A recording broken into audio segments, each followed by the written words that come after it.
আজকে তোমাদের সাথে খুব মিষ্টি একটা ঘটনা শেয়ার করব। আমার এক পুরনো কাস্টমার দিদি আমার কাছে একটা কেক অর্ডার করেছিল তার অ্যানিভার্সারির উপলক্ষে। বেশ কয়েকটা ছবি আমাকে রেফারেন্স হিসেবে পাঠাতে বলেছিল, তো আমি অনেক কয়েকটা ছবি পাঠিয়েছিলাম। আর তারপরে এখন যে কেকটা বানাচ্ছি এই কেকের ডিজাইনটা সেই দিদিটা পছন্দ করেছিল। অর্ডার কনফার্ম হয়ে যাওয়ার পরে দিদি আমাকে আরেকটা ছবি পাঠিয়ে বলল যে তুমি আগেরটা ক্যান্সেল করে দিয়ে এই কেকটা আমাকে বানিয়ে দাও। তো আমি বললাম ঠিক আছে, করে দেবো। অর্ডারটা কনফার্ম হয়ে যাওয়ার কিছুক্ষণ পরে এই দিদির হাজবেন্ড আমাকে ফোন করে আর বলে যে একটা কেকের অর্ডার দিতে চায় অ্যানিভার্সারি উপলক্ষে।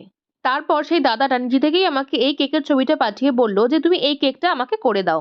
আমি একবার ভাবলাম বলি যে দিদি আমার কাছে কেক অলরেডি অর্ডার করে দিয়েছে। তারপরে বুঝতে পারলাম যে দুজন দুজনকে সারপ্রাইজ দেওয়ার জন্য আমার কাছে কেক দুটো অর্ডার করেছে, তাই জন্য আর কিছু বললাম না। দিদিটা যখন দেখতে পাবে তার প্রথমের পছন্দ করা কেকটাই দাদা অর্ডার করেছে, সেটা দেখে না জানি কি হারে খুশি হবে। আর দিদিটা যে কেকটা অর্ডারটা করেছিল সেইটা ছিল এই কেকটা। তো যাই হোক, ভিডিওটা কেমন লাগলো অবশ্যই কমেন্টে জানিও। বাই।